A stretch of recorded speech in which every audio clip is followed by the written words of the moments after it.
because Okay. I do have a book I want to recommend to you, or a book Ooh. series. Okay. I'm reading through I'm not reading through. I'm listening to the audiobook as I drive. But it's the second one in this series, and it's from the Warhammer Fantasy. That I just, dude, they have some. I'm just kind of like, dipping my toes into the lore Yeah. there. Hell They have yeah, some dude. inspired dwarf designs. Oh They fuck. go hard for dwarfs. But So this one, dwarf, like this is a dwarf story. Is it like a narrative yes, story? Okay, it's not just like yeah. a lore The book. well, okay. So it's basically it Okay, what's follows the a, title? So I can so look at type in Gotrek, Gotrek, and G O Felix. T R Kotrick and Felix. Gotrek and Felix are the duo you're going to be following for this. Okay. So Felix is like this kind of Oh like boy.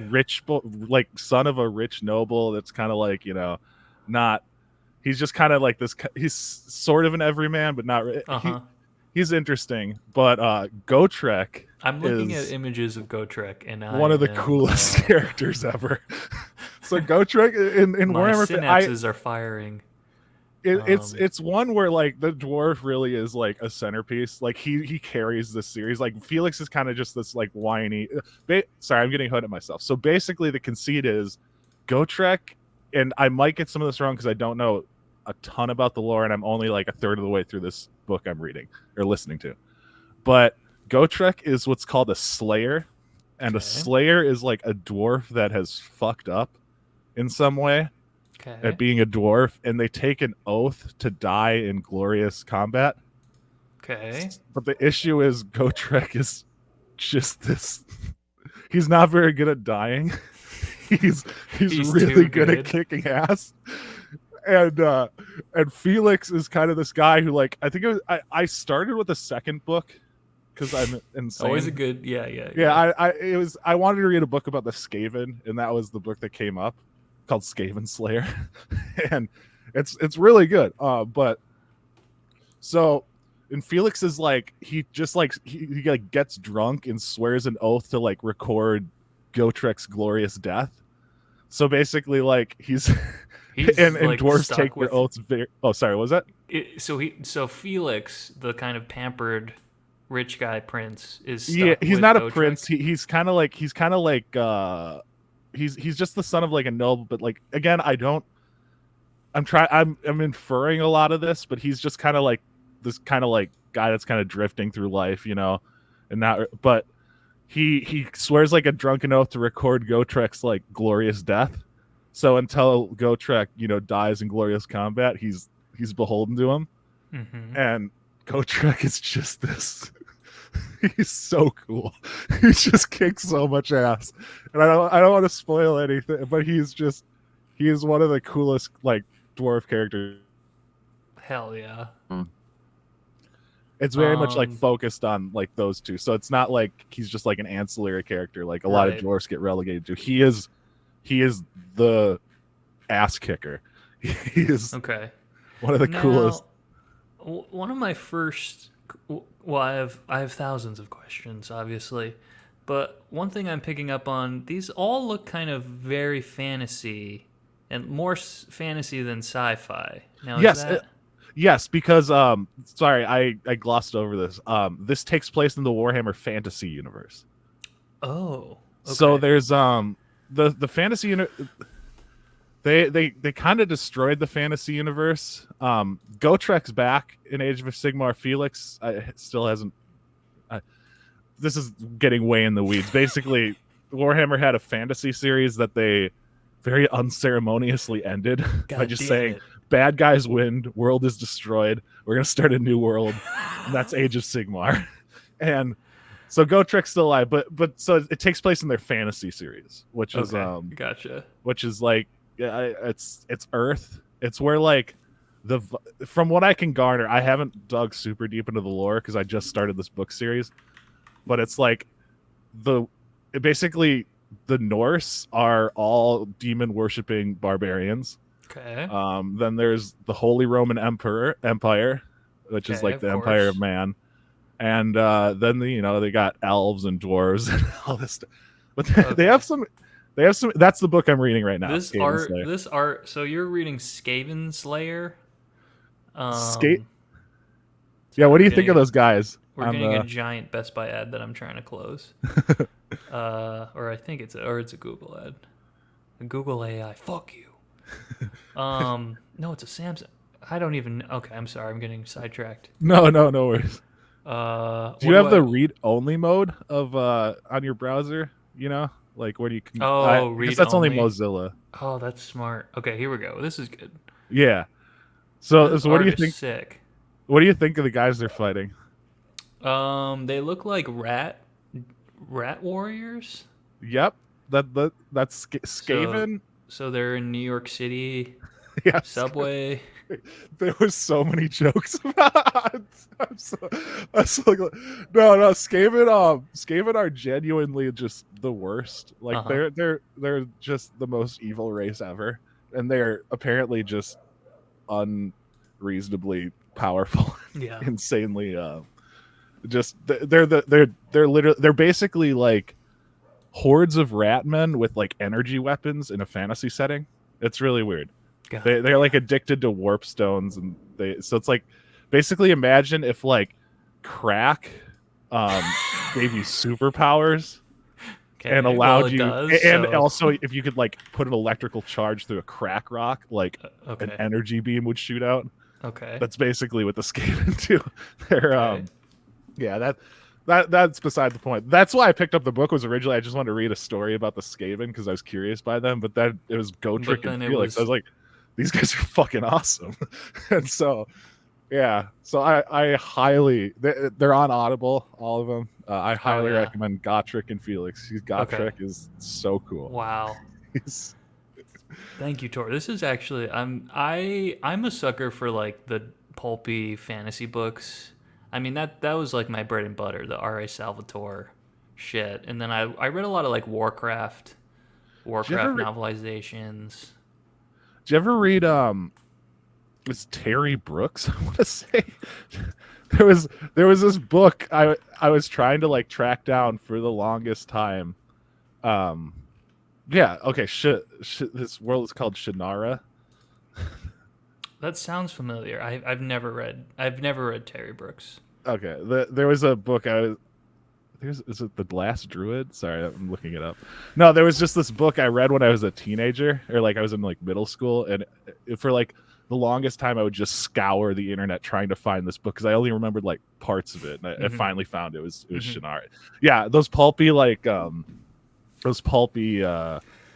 fantasy books were just they were my like middle school and like high school. I just loved them, dude. It was the best. I like RSL, like Legend of Drizzt, like his Drizzt saga is like fucking 40 books. Like he's just pumping him out. He's still going with Drizzt. Oh yeah, Drizzt? dude. Hell yeah. He's also he's like 60. He's got a good like 25, 30 more years of pumping them out. I mean, he's not George R.R. Martining it. Yeah. This guy's a professional. Yeah. And also, he's just like a Massachusetts dad. I didn't know this until I kind of deep dived him recently. Like, he just lives in he's just a Pats fan. Okay. All right. The warm up is over, folks. The appetizer with Tor. Sorry, I lost you for a second. He lives in Massachusetts. He's just a Pats fan. He's just a Pats fan. But it's okay. It's okay because recording for 8 minutes. We just now patched it. I like. Oh shit! Were you guys waiting for us? No, we were setting up here in the back room. We are in the back room of Sisyphus Brewing, in the back room, like the taps. Not the green room. This is taps. Oh, you're in the magical cellar. Yeah, they're like the cellar, the photo room. You pass through the glass door. It smells like hops. Yeah. What does it smell like? Cops? It smells like hops. Okay, good. Hops. I don't know if cops have a smell. It'd be more of a sweet donut, but okay. Yeah. We are joined here. Now we're finally getting to the meat of this episode, or at least the introduction.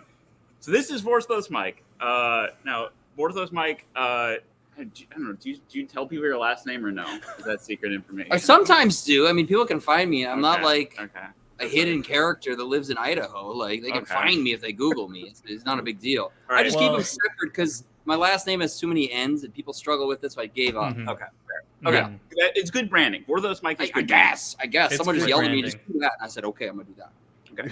You don't live in the tap room. Zach didn't just pull you out of there. Just live in basements in general. I mean, you can't see our feet. One of them is chained to the wall. There is a dead man on the floor who's moved 2 times.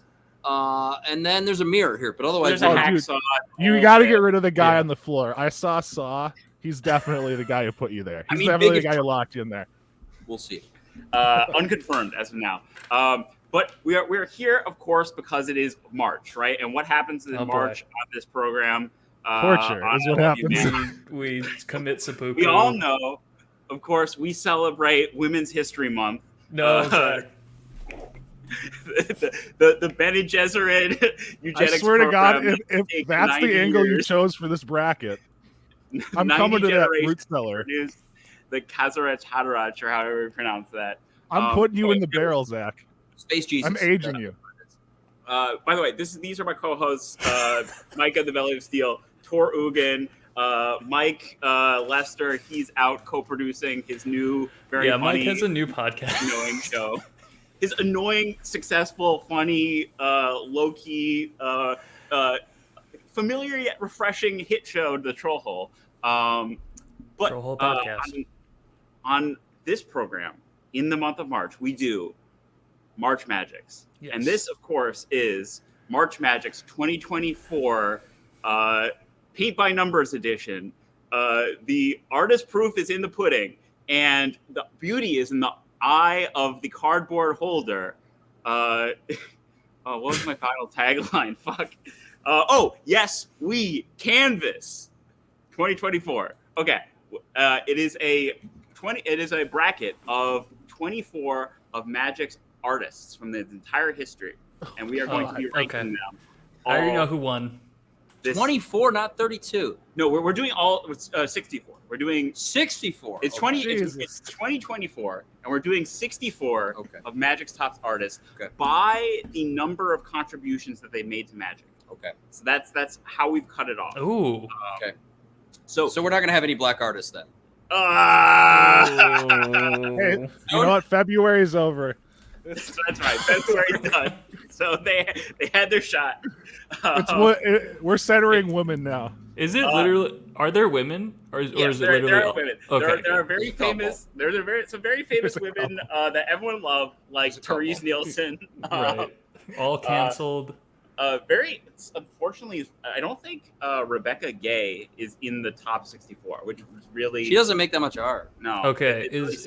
Is my dog Kev in there? Kev dog? Your boy Kev Walker, if he's not in there, I mean Zach done goofed. Okay, so I actually wanted to do this.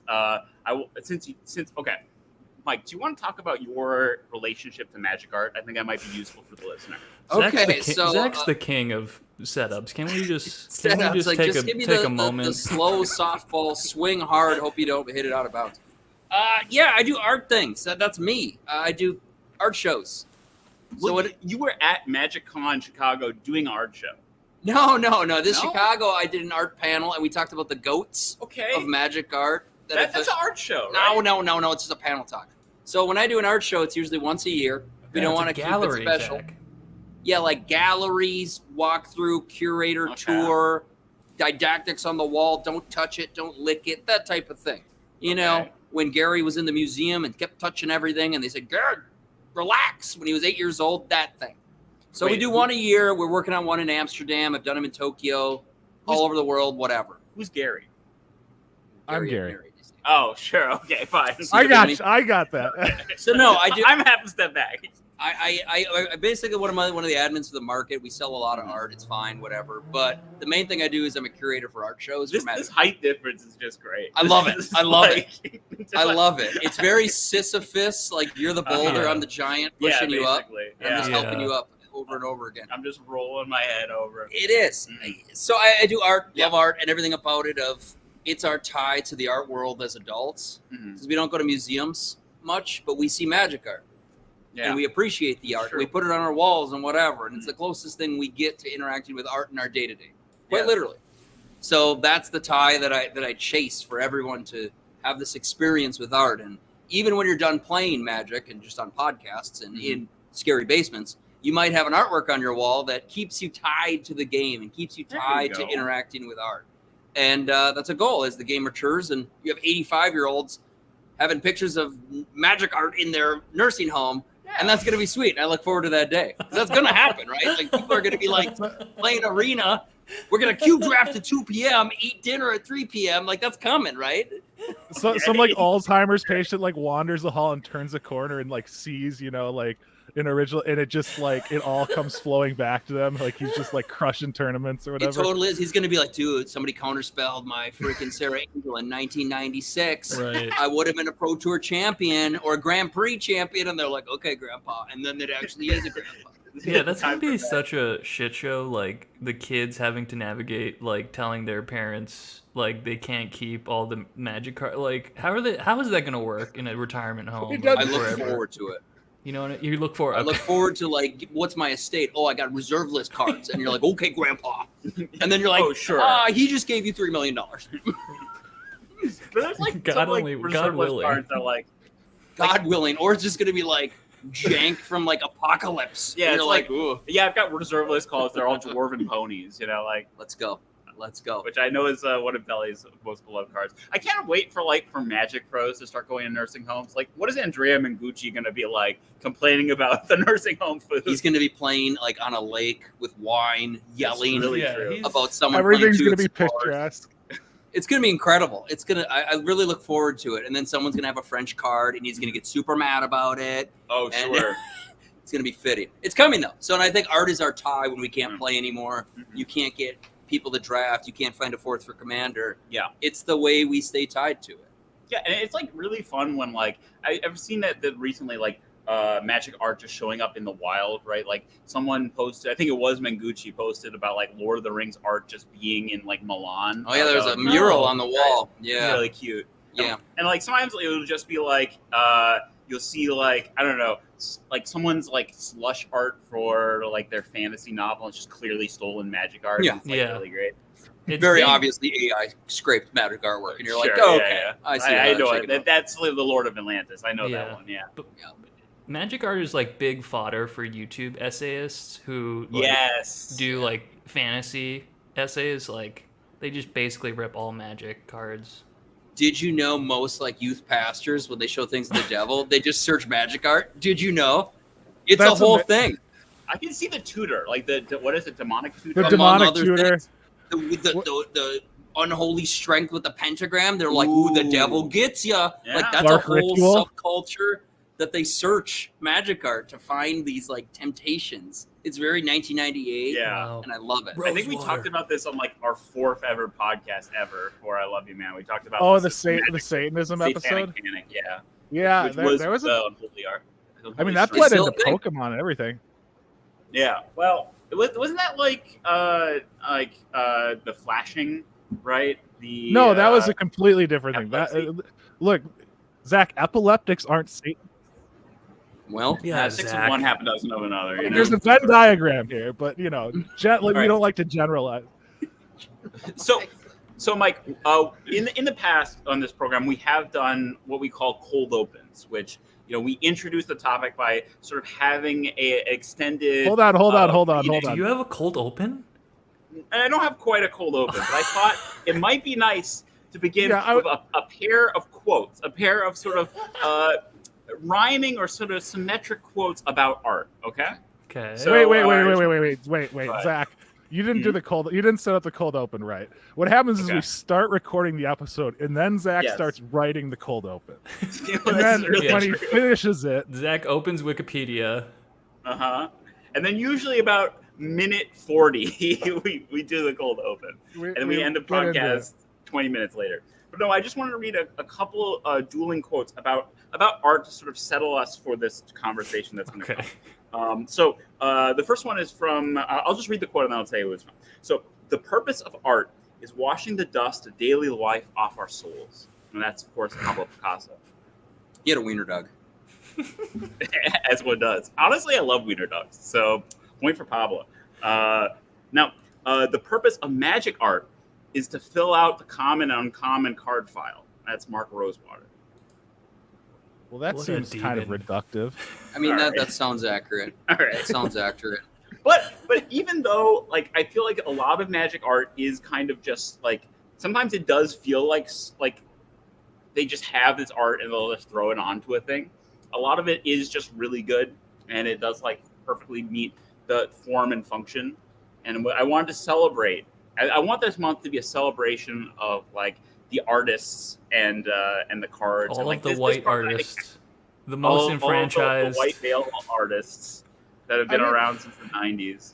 I have tried to bring like attention to gorgeous like land art in the past. That's kind of been one thing I've been very adamant about. Like I really appreciate like the landscapes and stuff. Are you aware of Tor's big contribution? Yes. Tor's big contribution to the program has been the adage that swamps are pretty. They can be, especially when they have red in them, the lantern, and it doesn't make any sense. Love that. Oh, okay. Well, Mike is referring to a very specific swamp from Kamigawa Neon Dynasty. Love when I get confused. That's super cool. Oh, I think we might have gotten angry about that because we do a like year-end swamp wrap up called the Swampies, where we pick like the best swamp of the year, and we also criticize some of the swamps that came out. So I think we might have touched on. Because like when it's obvious you get confused by like the actual color scheme, it can screw. Are you cool with swamps using too much purple? I will say one of my favorite swamps comes from the Lorwyn cycle. I think I knew you were gonna say it with the lily pads. Yeah, I'm sorry. I'm one of the problems. Every time people love that gem.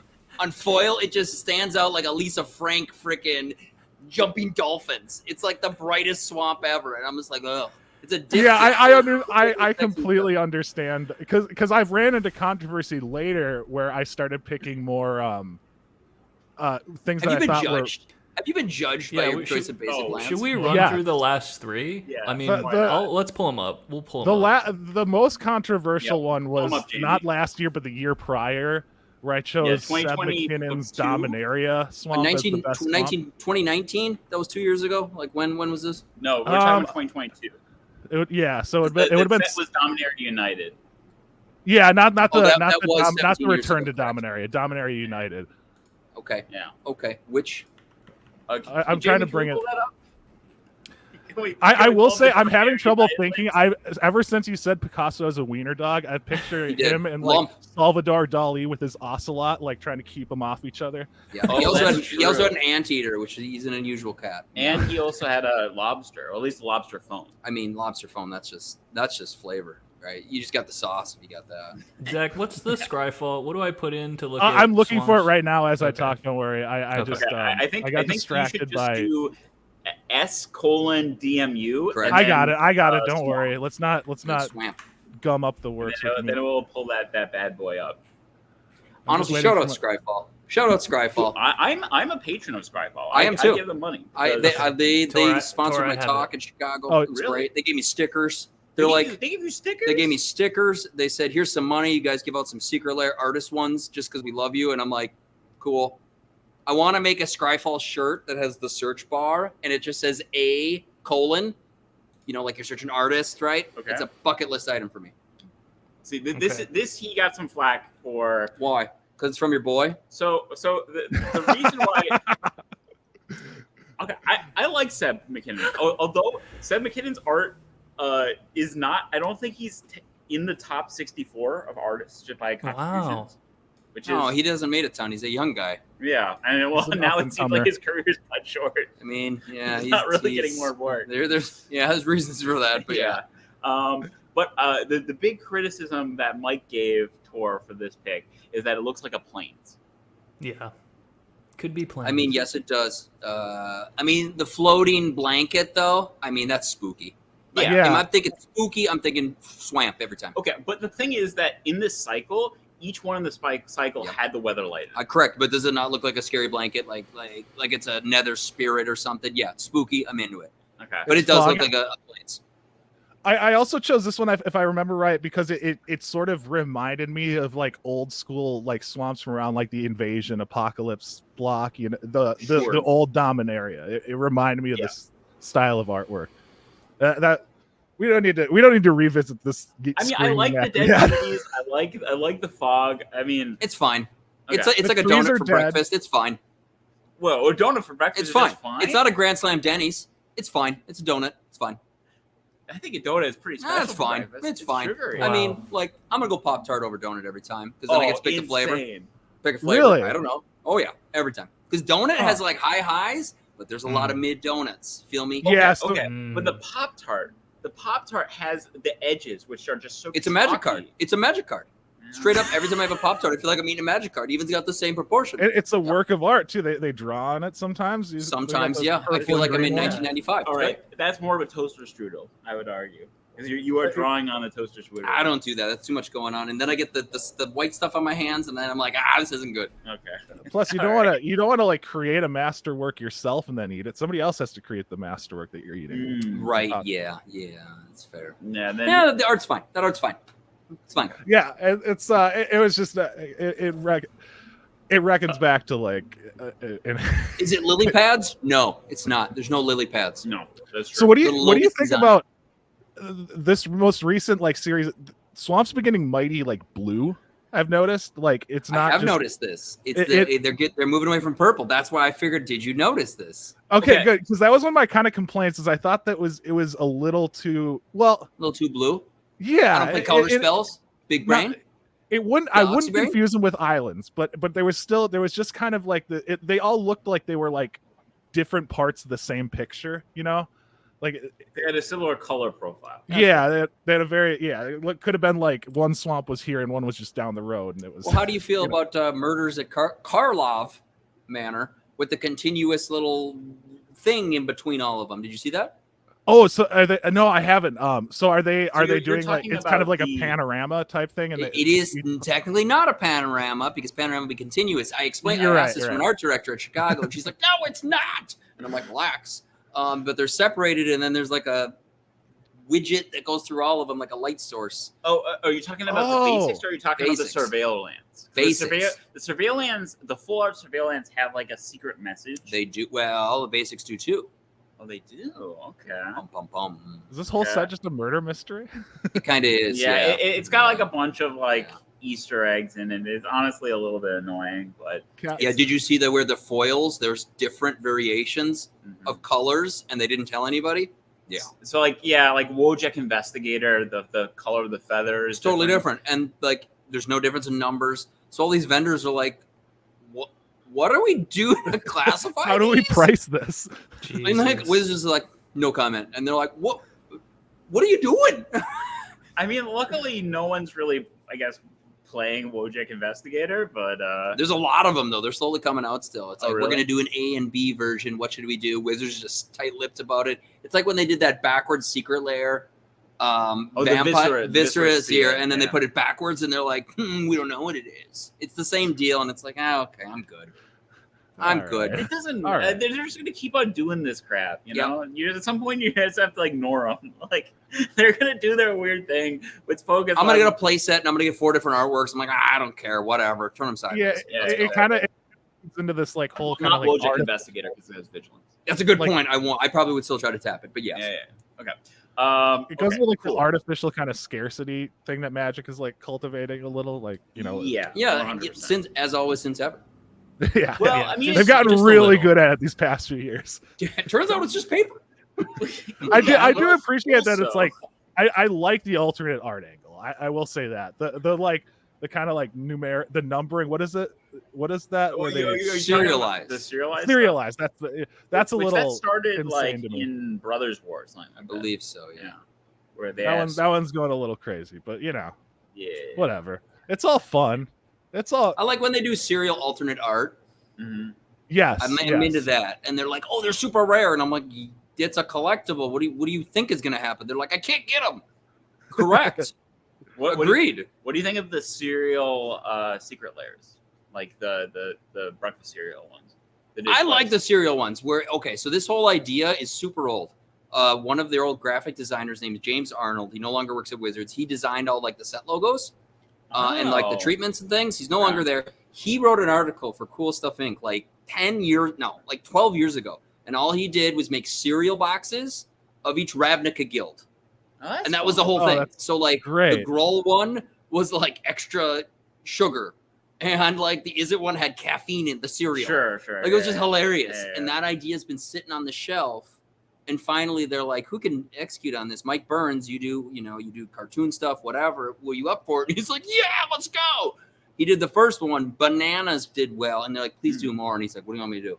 So he made some suggestions and then they popped it out again. I think it's great. Like that sort of wacky. Yeah, it's fun. Great. In the normal sets, not a fan.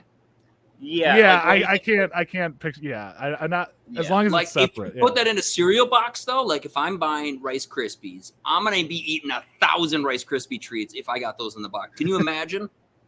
If you could get a Ulamog, yeah. Like I'd be going to Hy-Vee, I'd be going to suburbs, like going nuts buying cereal. Like I'd become like cereal finance guy. It'd be great. But that's the weird thing about Magic is that like for the average person, this is like beyond meaningless. They're like, it's paper. It's paper. What the hell is this? Right? It looks cool. Hold on. To Belly's point, Hold on. it looks great. It looks neat. Yeah, it does look. That's neat. all you have. You can show Magic cards to a random person. They're like, this looks cool. I mean, like, it's just how do you do that? You know, do you keep that in your wallet? And you're like, I got a Magic card here, son. Yeah, like, fold it up. Like, do you put one in the spokes of your bicycle? Like, no, you don't. It's not like you interacted with day to day art. You know, like you keep one in your car for people to see. Like, I don't. Maybe you do. I did have a deck unfinished I kept in my deck in your car. I mean, I know I do. It just gets hot in Minnesota summer and just folds in half. It's all like warped completely. I like that. Yeah. Minnesota humidity. Yeah. Yeah, that I've been thinking about that because all my cards are stored in like my room, so it's all just a higgledy-piggledy pile in my room. It's a disaster, right? But because of Minnesota summers and then cool Minnesota winters, like my foils go insane. They just like curl up like into like half pipes because it's very humid in the summer, and then they'll just like curl up. So your stacks that are this high eventually every summer just get like and they fall over. Turn into an accordion. Yeah. It is. It's weird Jenga. Yeah. I do like have like do you have a sorting system, Zach? Do you have any? Do you have boxes? You just pile them? Okay. Do you do piles? I do. I right now I am. Do you have any that are on their side in a box? Yes, I do have some boxes that aren't basic lands. I do have basic lands in the box, but I also have like I sort by like commons. I have got bulk commons, which are just in a shoebox, and then I have bulk uncommons in the shoebox. That's good that you say singular shoebox because I have a multiple shoeboxes. I have a card catalog and it's full and it's not good. Like it's. Yeah. I've been needing to go to Magic Kids. Let's just put it that way. Oh yeah, those cats are great. Which I've heard that you can get a tax credit by donating to Magic Kids. Yeah. That's crazy. It's an in-kind donation, right? But that's the thing is that like if I donate, like if I have, let's just say hypothetically, I bring $200 worth of rares to a game store, they will not give me $200 for that stack of cards, right? Correct. So if I get $200 worth of rares and I give them to the Magic Kids, can I write off $200 for my taxes? Oh, dude, you just invented a new form of tax fraud. I don't know how you'll have to contact your tax professional, but the logic is sound. No, because you know that scam where they say that's actually $500 worth of rares. There's going to be an IRS guy that's like checking out fraud. He's like, you donated bulk rares. I see what you're doing, bulk rares. And he's going to be like cracking down on Zach's house coming by. See, you said $1 on TCG player. I'm seeing 75 cents here. You said these are $1 a piece. These are 12 cents. Yeah, I'm like, I actually have a stack of experimental frenzies, which like used to be an experiment. I think it still is an experiment. Actually, it is an experimental frenzy. But that I bought in a frenzy. It is a bulk rare now, but at some point it was an expensive card. That was like, you backdate it to like when it was still expensive. Exactly. Dude, we're cooking it. Cool. I mean, there is that thing in the art is crazy. In the greater art world, like there is that thing where a lot of times like a billionaire or something will buy a piece of artwork whose price is that one guy's video where he's like, oh, it's a scam. I'm not saying the whole thing. That freaking guy, you know what I'm talking about? I'm just gonna assume that freaking guy with the glasses sounds like Adam Conover to me. He's exactly the guy, and he's just like, "Oh, it's a scam," and then he like explains like this corner case, and galleries are like, "I guess in theory, like museums have to be like unethical and whatever, I guess, which can exist." I'm assuming it's completely overblown. Like the hard part is you can't convince one person to put it in an art museum. Like it's not one person that decides; it's like a committee that it's called accessioning to enter it in. So you need to convince like 15 people, and I guess you could pay them all off. I guess not a great return on your investment. Though, not really, not in that case. No. Also, be very difficult to figure out who that is. Because you see it, some asshole with glasses on a YouTube video being like, the whole thing's a scam, and really it's like one specific case, and it's completely like overblown just for clicks. Well, I found out Dr. Pepper's getting discontinued from TikTok today. Wait, what? That's what I heard today on TikTok. No way. And then one of my colleagues was like, "Oh yeah, they're discontinuing Dr. Pepper," and I'm like, "You're under the age of 30. Where did you hear this?" They're like, "Oh, I heard it all over the internet." I'm like, "That means TikTok." Okay. And then I just Googled it in a minute, news source. Nope, it's from TikTok. And I'm like, listen, you don't got no way that Mr. Pibb is outlasting Dr. Pepper. I know, he's got a medical degree. There's no way. Like, it's not going to work. Well, I hear that doctors actually have worse medical care. It's like the cobbler kids doesn't wear shoes. It's exactly the same thing. Yeah. My wife's, her dad's a doctor, and she never goes to the doctor. She's like, I'm not dead yet. And I'm like, yeah, you got to go in. Okay. It can be expensive. It sure can. I have health insurance again. I fucking won my battle. This is big. I won the battle. No, using the chat. Sorry, there we go. Yeah, I moving on. I just wanted to say that's a saga we've been following. Tor is a professional working with WeWorks. I see. He's been a long time WeWorks employee. Yeah, I got confused by the Domino's hat, and I'm like, well, that's possible too. I mean, you do you. I mean, WeWorks has been going through some tough times. You got to branch out, maybe get a second job or 2 or 3. Make it work, Did you end up selling the mind ordering hat? You know what I'm talking about, Tor? I tried to. I gotta clean it because like, you have to clean it. It looks burnt, bro. Last time I saw it, it looks burnt. Yeah, exactly. Well, okay, so around the oven at WeWorks, we there's this, we put a screen around it because a big plastic screen, otherwise the store gets to like 100 degrees because it's a 450 degree oven. And that little plastic thing is enough for short people to go under, but when you're very tall like I am, it just sort of brushes up against your hat like that, and the soot from the oven gets attached to that plastic screen. Then when you brush across it with your hat, it attaches to your hat. And it makes this is like the Mariners. This is like actual Mariners. Why ball caps have a ball on top? That's why that exists, because they go under like the boom that came around, and the ball would touch before it hits their head and knock them out. Oh, that's the reason that exists. I was gonna say this is Oliver Twist. This is like Charles Dickens. Yeah, Victorian England during the Industrial Revolution. Okay. Also for more context for Mike, please. They're talking about the Stranger Things commemorative Domino's hat. Which was very expensive on the resale market. I'm not selling it. It's very special. This is like my hat I wear out. It's not even I can't wear this as a uniform. It's out of date. That's not brand official. No, it's not anymore. We're gray now. We don't do black. We're gray color. Okay, I guess Black History Month is over. We're this color now. Okay, there you go. Why am I wearing all time? I didn't even have work today. Like you pull up your drawers, and it's just Domino there too. Honestly, he's a company man. Or do you switch it up and get the pizza guy on your drawers? There just, we switch go. It up. We get some Caesars, little Caesars. I got him and the Noid dueling to death on some pair of boxers. Dude, I bet you could find. I want to Google that on eBay. Noid boxers. Okay, where it's Noid on the balls, like something like that. Like it has to exist in the 80s. I've been pitching merch for this podcast for years, which would be. We have a merch store. You just have to upload it. You got to create the art and upload it, Zach. It would be the art from Chalice of the Void, but it's the Noid, and the chalice is like a piece of pizza, and it just says Chalice of the Noid.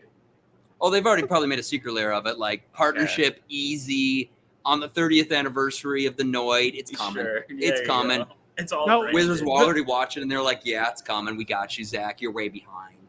The issue, Zach, is that the Noid doesn't drink of pizzas. He doesn't partake of pizzas. He ruins pizzas. It's true. He's not an understand eater of that. pizzas. He's a he's like the defiler of whammies on that pizzas. TV show. Yeah, it's the opposite. Doesn't Chalice of the Void? Is that the one that counters things, or is that? Yeah, that is. Chalice right? of the Void, yeah. So I said countering, that's ruining though. That Okay. I get Chalice of the Void confused with either. There's a counter good at speller Magic? just How do you not know annoyed, this? smacking a piece of pizza out of I someone's play hand. rhinos. I don't need to worry about people trying to beat rhinos. I just Tasha's Tidebender their Chalice and then Turn it's sideways. over. Turn sideways. There you go. The rhinos do actually turn sideways. They don't have children. They have trample. Okay. Speaking of, I think now, maybe unless, of course, we get plenty of time to pepper Mike with questions about art and the magic world of art. But I do want to give some time to I think it will be a fun game for Mike you to play. Sure. To just guess some of the artists that are in the top 64. Top 64, the most unique artworks? Yes, most unique artworks. And I think it is kind of skewed. And I thought that this was kind of a little bit sad because looking at the list, and I did generate the bracket, I can show it off. I don't want to spoil it yet. But some of the old school artists just don't make the list. No, because they stopped doing it in 1996 when they made the new contract. Oh wait, I don't know this story. So you do understand why Mirage and 7th edition all has new art, right? You've never wondered that? I mean, I didn't know that. You're aware that 7th edition has all this weird art? So there's is there a lost art of from Mirage or No. or was it a 1990 remastered? No. 1996, 1997, they put a new contract into place. They didn't do royalties anymore. They did per art, paid whatever, and so then it's a single flat fee, and then correct, because they didn't have money in 1993. They're like, oh, you get stock and royalties. Hopefully, it works out. He's $50, college kids, and they're like, man, fine. But a couple years later, they're like, oh, we should probably. Dan Fraser bought a house with royalties. No joke. Homie bought a house. So they're so awesome. We gotta... some of those early artworks are they're not the weird. Highest quality. So it's no, they were college students. They were some sophomore Yeah, nothing wrong with that. It is what it is. No, that's genuinely amazing. I do like his art, but what is his name? Kevin Folio? Phil Folio. Phil and Kasia. Yeah, it's a married couple. Yeah. I mean, it's very cute, but you could not imagine magic art it looks like early 90s, and there's nothing wrong with that, but it looks like that pulp comics. It looks like Mad Magazine. Correct. Yeah. Correct. So if you're curious of what these are, I mean, it's people that did a lot of art in the middle years, almost always. Because at that 96 point, they said your old contract with royalties, if you want to do more magic art, the old contract is gone. You get it replaced with a new contract to get new work. So not everybody signed quantity thing? Oh. What's that? Yeah, so the whole 7th edition, they're like, we can't use any of the old art because it's under royalties. So we're going to commission all new art, and you guys can get a new artwork if you want, but you need to sign this new contract, and it replaces the old. So not everybody signed it, but some did. But that means every time you reprint it, they get paid. So why Stasis, Faye Jones, she never signed it. That's Richard Garfield's aunt. If they reprint it, she gets paid. So what do? They just don't reprint it.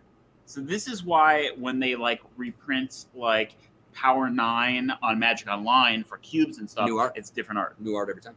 But it's not paper, so it's not illegal or against the reserve list or whatever. Yeah, that's interesting.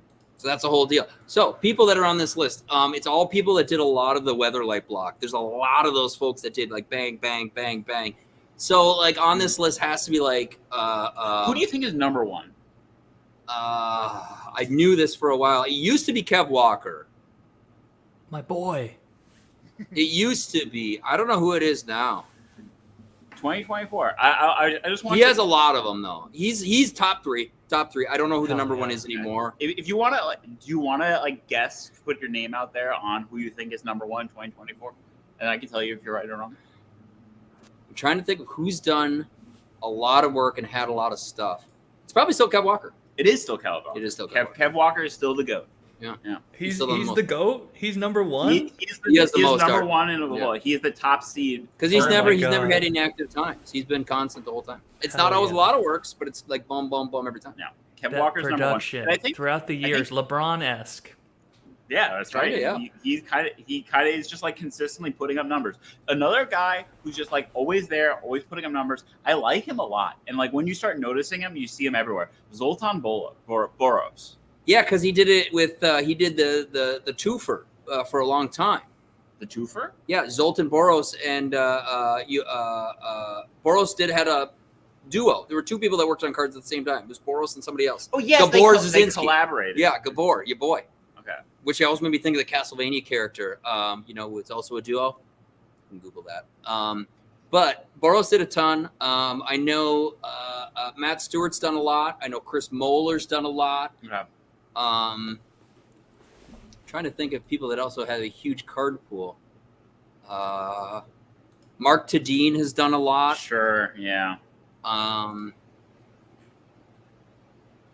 It's people that just stayed with it and just kept making a lot of pieces. But the thing is, there's a lot of people, like, there are people in the top 64 who have, like, started in, like, late. Like I want to look at the list because I don't know exactly when the latest start is, but I feel like there's someone who's probably started like 2019 or something. Yeah, it's people like Matt Stewart has a lot of them. I know Pete Venners has a lot. Yes, Pete Venners. Izzy has a top. Izzy Madrano. Did you know he lives on a houseboat with his dog Kovu, the shark pig? He lives on a houseboat with like the he lives on a houseboat back and forth. You say I think he took a concept job now, but he was just like, his Kovu, the dog, she attacks coconuts. Shark pig, is he called? Okay. Thank you. Thank you. Just so is it an actual dog? Or it's a dog. I mean, it's a shark / pig. It's very Simic. Okay. No, it's a bull terrier, which looks like a shark pig. I think Steve Prescott has quite a few. He's probably up there. I know Matt Stewart's up there. I know he has a ton. Because he's been just consistent for the whole time. I know Jeff Miracola has a ton. Okay. Has he passed the test, Zach? I think he there's a lot of these over 200. We used to be a signifier if like you got 100 works in Magic. Okay. Now it's 200. Wow. Do they give you kind of like an award like they do at YouTube? No. It's just rarefied space. So what we used to do at Grand Prix events. Mm-hmm. And MagicCon things. Every now and then I'll get a call to be like, hey, we're going to be in this city. Who lives nearby? In terms of artists? Yeah, artists. Like, they'll just call me and be like, who lives nearby? Because not ask you? Yeah. So, like, they don't always know. So Mike Sutphin made a bunch of works back in the day. He lives 4 blocks south of me in South Minneapolis. He doesn't apply to be at shows anymore. He's busy doing other stuff. But I call him and be like, you could call him. So in Chicago, Vincent Prost lives there. Okay. He did the Emrakul. He works with Guillermo del Toro as a concept artist. Sure. Super cool stuff. But he's been on movies and things. Like he did Mortal Kombat in the 90s at Midway, which is really cool. Whoa, went to Bulgaria a couple times. His stories are bananas. But he's in Chicago and he's like, I don't know about MagicCon, whatever. And they're like, you guys got to call him. And they're like, well, we got people coming. And I'm like, no. Call your local folks. So I'll usually get a call about like who lives nearby, who's in the vicinity. And I'll just make them a list to say whether it's MagicCon or like Command Fest or whatever. And I'm like, oh, these people live within an hour. Call them, bring them home, whatever. And usually, they're like, oh, okay. Random people go. You're the artist, Russ. And usually, if you have 100 works, that's enough cards to get signed. That's enough cards to make prints of. People know who you are. Playmats, whatever the heck. It's about 100 was the old one. Now, if you're at 200, people definitely want you there, like a Steve Belladin or whatever. Sure. Did Steve Belladin, did he exist before Jace was created as a character? Was he named after Jace? Or Steve Belladin? No. Was Jace named after him? No. Jace was made by the creative team with Brady Dommermuth back in the day. Okay. But like, I guess when they created because Bellerin and Belladin is very close. It's very close. No. All right. So let's just pull up the spreadsheet I created. Let's go. All right. Let's go. Share screen. Whatever. Let's find. I have to find the. There we go. Here. While we're waiting, I did manage to find some lovely lore. Oh, sorry, I just drank coffee. Some lovely lore. Hey. Pull it up. Sorry. All right. So this is the list that I've pulled up. Svetlin. Yeah, he's been getting a lot of pieces lately. Svetlin. He's number 2. Who is Svetlin? I don't. Svetlin. Yeah, he's an Eastern European guy. Got a bunch of kids. Started doing more traditional stuff of late. Delightful 490. fellow. 490. Yeah, I mean, Kev's been making stuff every year. We didn't even talk about John Avon. Yeah, Avon's been because he did basics, so he'd get like 5 at a time, or like more at a time. Same with Darkin. Darkin did a lot of in-house concept art. So then, if you make the concept for the style guide, they're like, "Hey, Darkin, his real name's Mike Lim. Can you do that concept?" Yeah, doxed. Yeah, well, all right. can you do this concept? Can you do a card art? And he's like, yeah, man, sure. Greg Staples, yeah. Like a lot of those, like Jesper's been getting a bunch lately. Kieran Yanner's gotten a ton lately. My boy Slawomir Maniac, love that name. Okay, what has he done? Slawomir, you just passed him, my guy. Okay. I wanted to look and see who there. Slawomir Maniac. He's done stuff in Fallout. Got Donnie Cola right below him. He's got some of the best art of all time. Ooh, okay. Okay, so how is this Stephen Belladin, he's there. I wanted Zach, to see could you zoom a little onto the share? Yeah, just zoom in right here. All right, how do I do that? Like or on the 100%. Or you just It's not too bad. Oh yeah. No, okay, we'll fix it. Okay, that's good. That's good. There we go. Let's go. All right. And then so you gotta go left. there we go. Now we get the names. Okay. So I wanted to see who's the most recent person in the top 64. So the most recent year, the most recent person. So it looks like 2017. Randy Vargas is pretty new. He's been doing a lot of good stuff. Cuban guy, lives in Spain now. Really? It might be Randy Vargas because this is this is the line here, Jonathan Voss. Johannes Voss. John Voss. Johannes. Yeah. And then on the outside looking in, you have Seb McKinnon. You have Franz Vollwinkel, the German, lives in Seattle now. Okay. You say Germans. How many of these people do you know? Like all of them. Met All of personally? these people. All of these people. That's so Philip awesome. Berberin lives in That's so Croatia. cool. He's known by Morka. He's a famous street artist in Eastern Europe. He does like graffiti. Okay. Super cool dude. That's Christopher so Rush. cool. Has not worked since 30th 30th edition, and that's not even new art. Yeah, no. I mean, I guess Campbell White's got 130. It's his middle name. His real name's Steven. Okay, but I like Dobbs. Campbell. Whatever. It's a thing. Wait, like Okay, the comedian Stephen? His name's Randy. Randy Post. So these are our top 64. I will now show off the bracket, and I'm using the seating. Let's go. I'm using the seating of their number of contributions in order to generate this bracket. This is our rough draft, but we have so number 1 is going against number 64. So we have Kev Walken versus Chedorowski, and this is how this is going to play out. When this episode drops, there will be an insane Twitter thread on the I Love You Mana podcast page, like we've done in past years, where you, the listener, or the random Twitter user can vote on which artist that you like better between Kev Walker and Tomasz Jędrzejczyk. Thank you for that. Tomasz. I am Polish, but I am I've never learned Polish, as Circovitz knows. Mark Zug versus Karl Kabowski. Mark Teden versus Victor Adame Meninguez. I'm not. You need help on a lot of yeah, maybe have Mike. Yeah, I should probably do this. Jesper Eising versus Jonas De Roo. Pete Venners versus Lars Grant West. Mr. Grant / Mr. West. Randy Gayagas, Darren Bader coming in there hot. Next is Adam Paquette, Australian, now lives in Berlin against Randy Vargas. The Cuban lives in Spain. Love that switch up.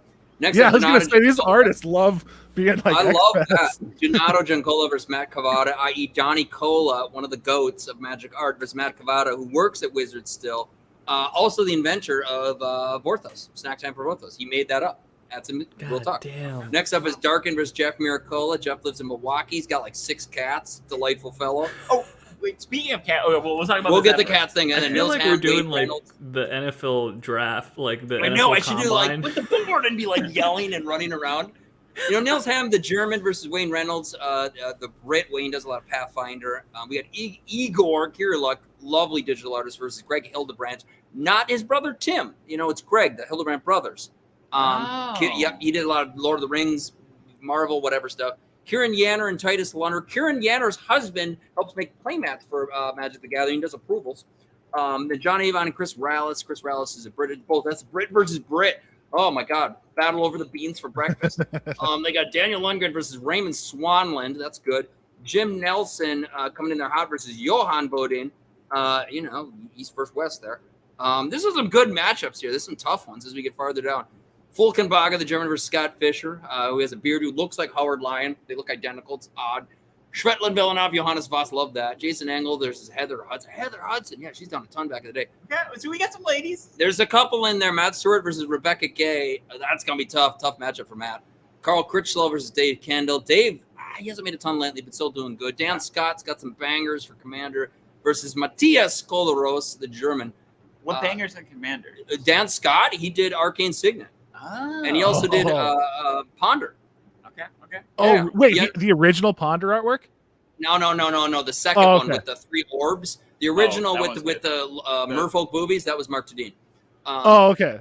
Yeah. Who's also, I think he's also on this He's list. got to be on this list. Young Ho Han versus Dan Frazier, one of the early ones. Chris Moeller, who's retired from Magic Art, lives in Pittsburgh, versus Ryan Pankos, one of the few references you get to Rhode Island.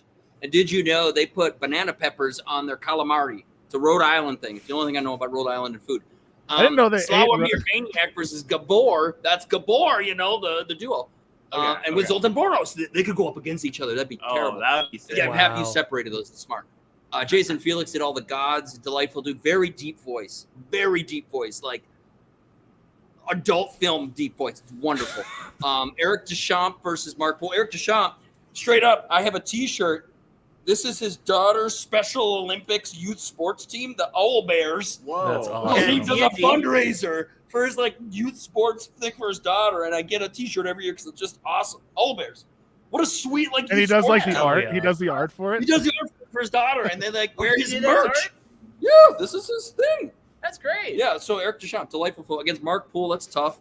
That's a tough matchup. Steve Prescott lives in Ohio, known for the Goofy versus Lucas Graciano out of San Diego. That's a good matchup. Chris Ron, one of the best artists we have, versus Paolo Parente. Lives in Italy now. He travels a lot. Staples versus Doug Schuler. Love that. Therese Nielsen versus Magali, woman on woman, which is, Magali's probably going to win that. Yeah, she's very popular. I think Nielsen has got an uphill battle here. Yeah, well, Magali, straight up, when she got announced in Chicago, literally over 1,000 people registered for the Magic Con after she was announced. She's that big a deal. She lives in rural France. Delightful lady. Ron Spencer versus Rob Alexander. Ron Spencer is the brother of Therese Nielsen. Did you know? I did. That was trivia on the old-timey page. trivia. Yeah. Old-timey trivia. And then Izzy versus Steve Belladin.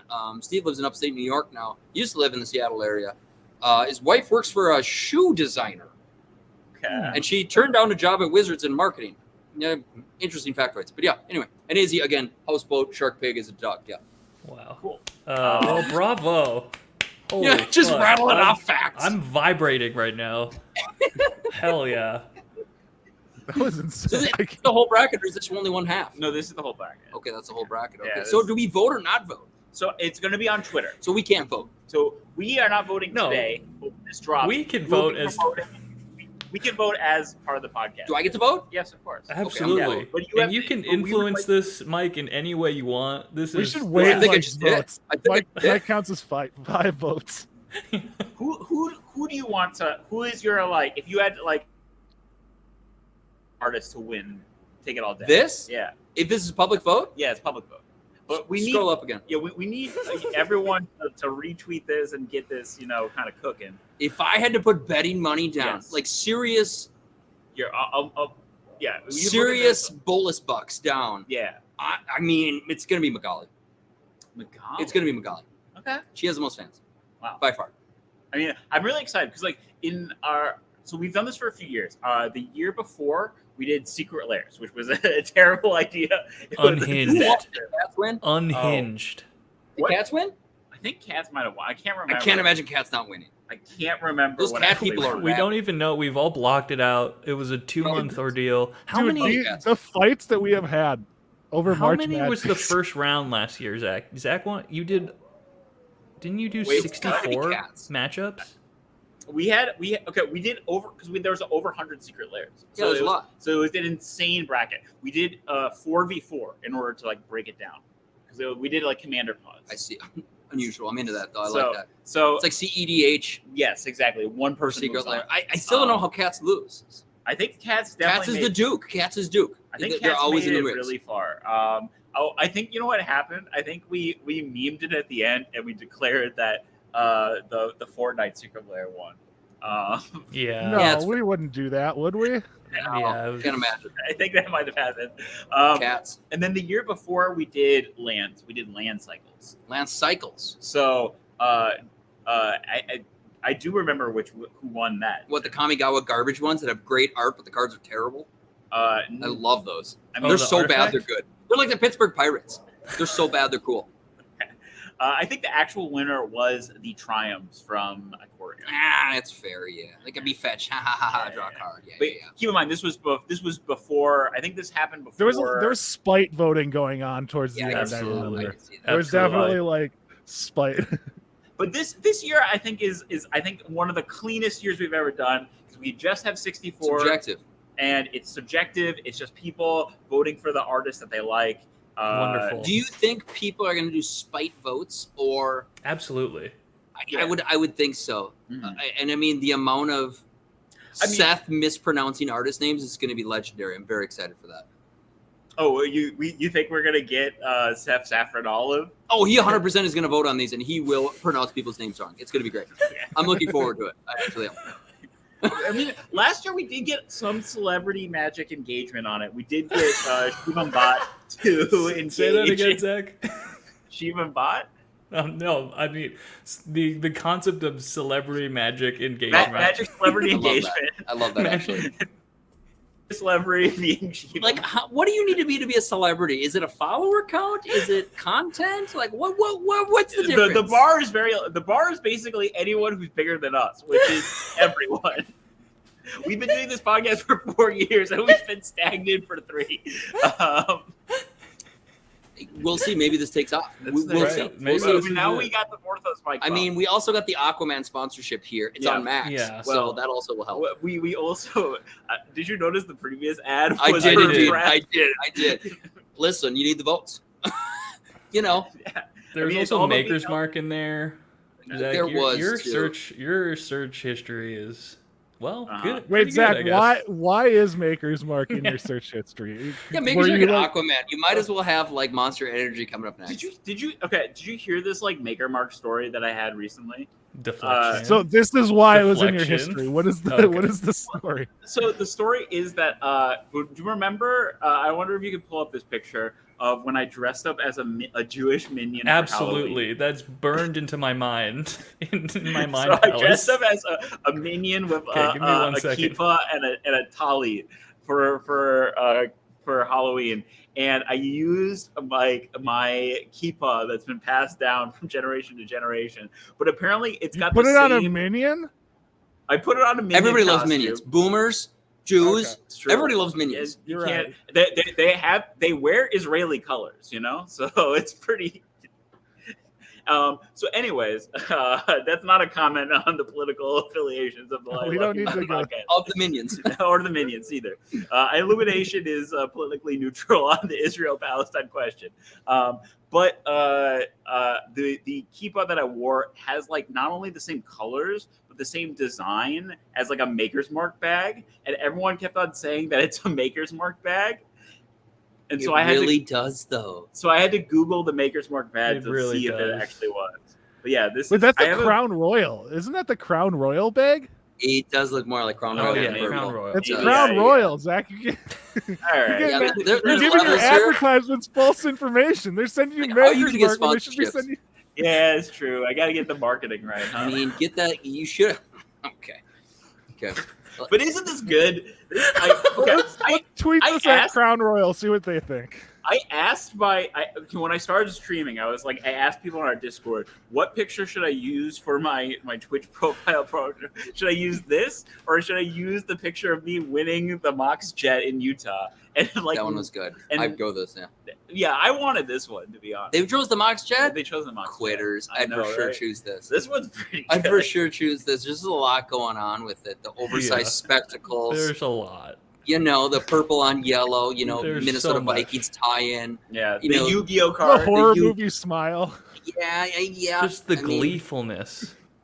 I was like 6 or 7 drinks in and reading Yu-Gi-Oh cards. It was pretty great. Incredible. Also, if you read a Yu-Gi-Oh card lately, it is a trip. There's too much going on. There's a book. I mean, like, you need glasses to read those bad boys because they are like you think Magic cards are worth. You need minions. It's like if Magic card printed the rules to Magic on every Magic card. That's a Yu-Gi-Oh card. Okay, have you?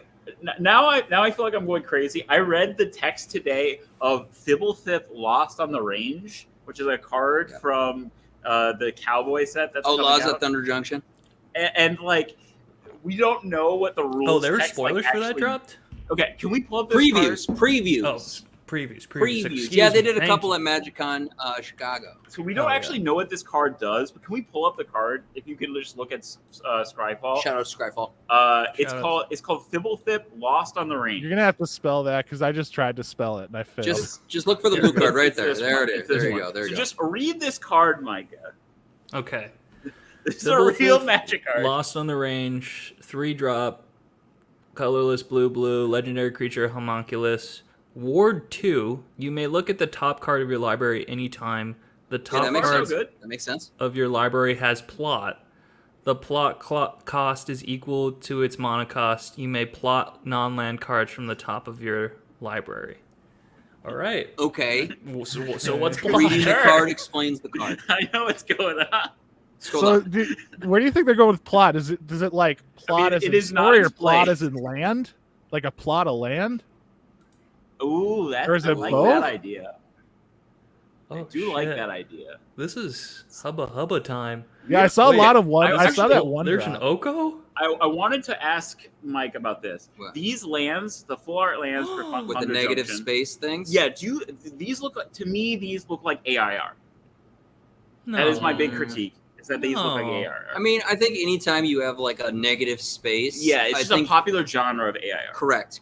It is. Even though it's really hard to get things specific with AI art. Yeah. That doesn't look terrible. Even the newest there's just telltale signs. Yeah. I mean, I know it's not AIR, but like because it is the negative space thing. Well, who do you think they base their models on? What do you mean? Yeah, this They is base an a lot of the incredible models on Magic repository of art, like in the Magic. That's Magic art. Like literally, so much of the Yes. things are based on it because they trained it because it's so There's so much. correct. 'Cause- I mean, if you actually look at numbers, getting into the art game here, the most commissioned brand, quite literally on Earth right now, is Magic cards. Unique, Yeah. single images. It's like comparable to the Catholic Church and like back in the day. Like with like descriptors, like in the yeah, like you need attached to to make them. Jesus. He needs to be not sexy. Or more, or like devil, don't make him that sexy, and then they But made give him him super abs. sexy, and then they made him too sexy. Like it's the same thing. It's scale. Like Hallmark cards, how many are they really making a year? Not this many. Nowhere near. Right. Good point. At a And then house I Magic lived cards at in are college, and in the bathroom there was like a Goodwill Jesus, but the Jesus was like naked, and his hog was like kind of Dr. Manhattan in the Watchmen Ooh. movie. Stuff. He had like a Okay. hammer. Is this was it actually Ewan McGregor? If so, like Oh god. It's so- that's I'm trying to remember exactly what it looked like. I looked at it so often, and I just remember the penis. I don't remember what the face of Jesus looked priorities. Priorities. Yeah. like. So I wanted to get this opportunity. Probably we're kind of close to wrapping up. I don't want. We could do like spoiler talk later. Or Yeah, whatever, yeah, bonus stuff. I got Sorry, kind of I'm a just hard getting out at pulled in. 8:30, so. But I wanted to give this opportunity for for you lads to do any kind of close up you want to do on March Madness 2024, and I do want to give an opportunity for Mike to plug March. Well, March Dogs, right? Oh, the Magic MTG dogs. Yeah, we're on year 8. So, Wow. Year 8, 9. We've been doing it a long time. A lot of dogs. Okay, but our audience might not know what it is. I didn't know what it was until. Okay, I'll explain. Whatever. Okay, so Yeah. everybody loves March Madness with this silly thing. Best Pop-Tart, artists arguing, whatever. I did one because I'm into dogs. We have 3 wiener dogs, the GBS, the Good Boy Squad. Very low and long. So this is why you knew about Pablo Castro. That is exactly why. Every time you're a wiener dog person, people send you wiener dog memes, pictures. You enter You the become that aunt and uncle whether you like it or not. They're Yeah. like, Oh. I saw these wiener dog salt and pepper shakers. I have 8 sets. Stop giving them to me. I have a Chihuahua, so I understand. Is it an actual Chihuahua or is it like a Chiweenie? It's a Ooh. Chihuahua. It's a Chihuahua Terrier mix. Yeah, Sorry. mixy ones. I like the tremble or bite, real Chihuahua. I'm into that. But no, so Wow. MTG Dogs started off of just us arguing about dogs, whatever. And one of our dogs, Milk Dud. Milk Dud. That was his rescue name, and we didn't change it because it made us laugh. I mean, Milk Dud's great. And it's Milk Dud best dog. It's aspirational. He is by far the worst dog, but we call him that to help his confidence. Mhm. And then eventually everyone's like, "Oh, he's the best dog." And then Yeah, you it's gotta the fake it best. till you We make got in it. a discussion of March Madness. So we did this survey, and I just pulled random humans, hey, give me your dog. And then we just did a poll on Twitter, vote for your best dog. And we're 8 years in now. We had like over 100 submissions, people submitting dogs, making the case why their dog should be in, whatever. Sheebs always do well. Shiba Inus, Corgis always do well. You know, lab doodles do decently well, but not as well as you'd think. Bulldogs always do terrible. It's hard to get a good picture because they got those goofy eyes. Sure, they look different from every angle. They really do. So Boston we Terriers. do that. So we're dropping it immediately. It goes all of March. People get very passionate. They reach out to celebrities and dog rescues to retweet it. Please vote for my dog, whatever. I encourage people to do pictures all the time, costumes. There's shenanigans involved, often like collusion even. Sure. You know, very Louisville. I mean, there wouldn't be like that ever in March Magic. So I can't imagine. You know, I can't imagine. March So no, Magic's a very fair you got to just thing. check it out. It's on Twitter, X, whatever, at MTG Dogs. It's very easy to find. You vote on your favorite one. There's no good dog. They're all good dogs. And you just choose randomly day after day after day until we crown a champion. Now, what is your opinion on MTG Cats? I think the Cats is a fine spin-off. I think every friend. I think an inferior product, you might say. No, it's just they can't fill out a field of 64. Yeah. Even though cat people have like 15 cats. Like I'm like, what are you doing? You can't fill out a field of 64, even though like you cat people You've got feed 10 of barn them right in cats. front of you. You know, you got all these stray cats. You can't put one of them in there. I swear to, I mean, there, out of the Magic playing community, there have to be more cats than dogs. That's exactly right. But they're introverts. They don't want to reach out and talk about their cat, even though they love talking about their stupid orange cat or their munchkin cat with the little legs. That's the only type of cat I would get because it kind of looks like a wiener dog, right? They fit in. But they can't get a full field. It doesn't make any sense. Plus, like culturally, like other countries don't have like obsessed with cats as much as we are. But with dogs, it's like, okay, you get a lot of Shibas out of Japan. Okay. Sure. You get some Valhunds out of Sweden, you know, different flavors there. So we got all sorts of international dogs coming up. People should check it out. It's silly, it's dumb, free, whatever. And then we give away dog stuff at the end. Like great. A dog secret lair, whatever to the winner. Oh, but that's actually extremely expensive. Like the dog commander. It's just money. We can make more of that. That's fine. But you got to have the best dog, get a best dog thing. So it's a worthy prize to a worthy winner. Yeah. Vote for some dogs. It's very interesting. I never thought about how like dogs are just absolutely blowing cats out of the water in terms of variety. I mean, cats are a thing that's early internet. Freaking Jenna Marbles, whatever, with Kermit, you know, like that's over. Like it's like, Catterday. Like Catterday was 15 years ago. Get over it. Yeah. What's your thing now? Oh, it's dogs. They're here. Yeah. We bring them on the subway in backpacks. That's up. We don't have subways in Minnesota, which makes no sense because we have skyways though. We bring our sky. There you go. I've seen some dogs in the Skyway. I'm gonna Skyway Chihuahua. I'd see that. I'd be into that. Yeah. What about a Skyway Wiener dog? I can make it happen. We put them in costumes after Halloween each year. The week after, when they're on discount, I buy them in mass. Sometimes my wife comes home and I put them, dress them up. Like I make like an under the sea theme. So there's like lobster, pufferfish, shark. You know, because they're wiener dogs and they're low to the ground. Right. Some of that's crustaceans. They're ideal for dressing up. They that's really what I'm saying. And what are they going to do? They're Fight so me? Perfect. Pick them up off the ground. They're in air jail. They can't fight me. That's like fine, okay. No, I mean, you think that like the hot dog costume writes itself. Yeah, you always have to have one. That's the easy one. Sure, or like the headless horseman on the back. Ha ha ha ha ha. Right. Like, but yeah, we only have one hot dog costume. It's kind of too obvious. We like doing candy bar things. Or one of our dogs is named Elmer, like the glue stick. Like you got to get real clever on names and such. What are their names? We thought about cheese stick and things, but then Oh, you already have Milk Dud, like the food. We've already got the food covered, you know. Yeah. Well, one's name is Toblerone because Oh, I like that. Oh, there you go. There you go. All right, Mike. Any final thoughts for March Magic this year? Any maybe advice to a listener out there who might have a particular artist on this list that they're a particular fan of and they would like to see win? Sure. The biggest thing is you gotta have to get the artist involved. Yeah, that's the thing. I mean, I'm not gonna lie to you. Listeners, tag your favorite artist, repost, retweet, and tag. Get on Instagram, bug these artists, make them get invested. Okay? Is it just on Twitter? Or are you gonna do it on all the mediums? Are you gonna make TikToks for each one? Or are you gonna make blue skies for each one? Oh my god! Yeah, I don't know if I have the because I don't know if I can follow all of them. If I like and subscribe one, other ones I just smash the bell. I don't know which one to follow. I think it's going to be primarily on Twitter, although we might have an Instagram. Can you plug the Discord too, Zach?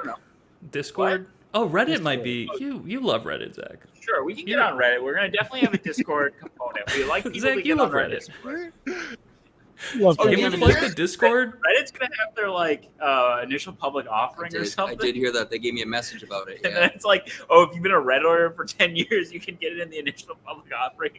What? Okay. I don't know. It's like my big financial decision is I'm going to put all my liquid assets into Reddit. Really? You should I'm already do it, out. I Zach. did it all in Dogecoin. Obviously, I'm gonna get a dog one. Oh, Duh. sure. Yeah, it's really in the branding. Duh. How did that work out for you? You know. It's coming back. It's coming back.